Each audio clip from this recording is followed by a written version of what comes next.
No Dia dos Oceanos, a palavra de ordem é conscientização.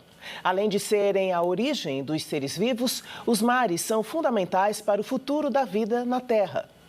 Um dos motivos é que eles atuam na regulação da temperatura do planeta. Outro é que fornecem alimento para a base nutricional de bilhões de pessoas. O oceano também é um aliado importante para enfrentar a emergência climática. Sobre isso, eu conversei com o professor do Instituto Oceanográfico da USP, Alexander Turra, que estava numa sala de aula privilegiada lá no litoral norte de São Paulo. O oceano é fundamental para a humanidade. Ele é responsável por manter o clima do planeta, por gerar as condições que nós temos no planeta que possibilitam a vida. Ele nos fornece oxigênio para a gente respirar. E ele também é importante para uma série de atividades econômicas, em que inclui a geração de energia com base no óleo e gás que a gente explora aqui no Brasil, mas também as atividades turísticas que se estendem por toda a costa e são dos grandes motores da economia ligada ao mar, que envolve cerca de 19% a 20% do produto interno bruto do país. Professor, Dia dos Oceanos, pouca coisa a comemorar, mas uma relevância grande em relação à conscientização da preservação dos oceanos. Isso é fundamental. Quais são hoje as principais ameaças à vida dos oceanos? O oceano ele vem sendo ameaçado por diferentes frentes, por diferentes tipos de atividades humanas, direta ou indiretamente. Uma delas é a sobrepesca.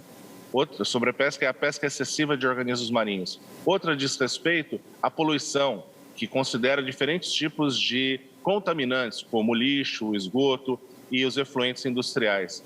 A gente tem também a invasão de espécies exóticas, que são espécies que não vivem no Brasil, por exemplo, e que vêm de outros países por meio da navegação. Por exemplo, temos a degradação de hábitats de ambientes costeiros, como manguezais, e também temos as mudanças do clima. Todos esses elementos em conjunto são a essência ou a receita de uma grande catástrofe que a gente está tentando evitar. Quando a gente fala da emergência climática a qual o planeta está submetido, a gente pensa bastante justamente no pulmão do mundo, na Amazônia, a gente pensa nas áreas terrestres, do desmatamento, mas preservar o oceano é tão importante quanto, né? O oceano tem um papel central na discussão do que a gente chama de emergência climática.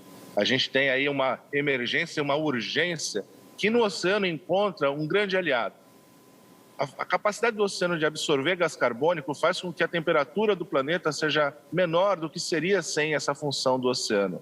E, por outro lado, no oceano a gente tem uma capacidade gigantesca de produção de energia limpa e renovável, seja por conta das ondas, das marés, das correntes, do vento, do sol, mas também por conta de diferenças de temperatura e salinidade que a gente encontra no oceano. O oceano é uma grande pilha, e é um grande aliado nessa busca dessa transformação para uma economia de baixo carbono, o que a gente está perseguindo com o Acordo de Paris e outros movimentos internacionais nesse sentido. O Brasil é um dos países que tem maior linha de costa e, ao mesmo tempo, por exemplo, é o quarto maior produtor de plásticos no mundo. A gente está fazendo tudo que a gente pode para preservar os oceanos?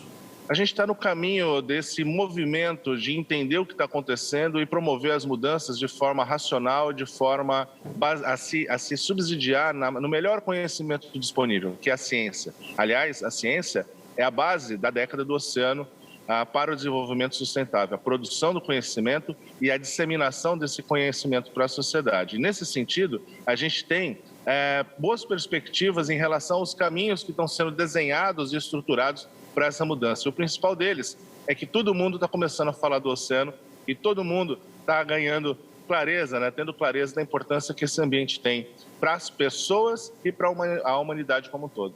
Pelos dados disponíveis, qual é a urgência para a tomada de medidas concretas para essa preservação? Na verdade, é para ontem. A gente tem aí um movimento, um processo de degradação do oceano que vem se intensificando há décadas. E agora a gente tem, então, uma urgência, porque estamos chegando perto de uma situação que a gente chama, uma situação sem volta, pelo menos para a nossa geração, para quem está vivo hoje no planeta.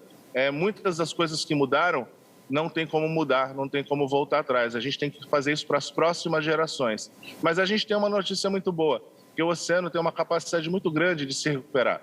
E nesse sentido, se a gente parar de agredir o oceano, agora, ele tem uma chance muito grande de voltar aos pouquinhos a ser como ele era antes e nos prover esses benefícios que são tão necessários para a nossa vida.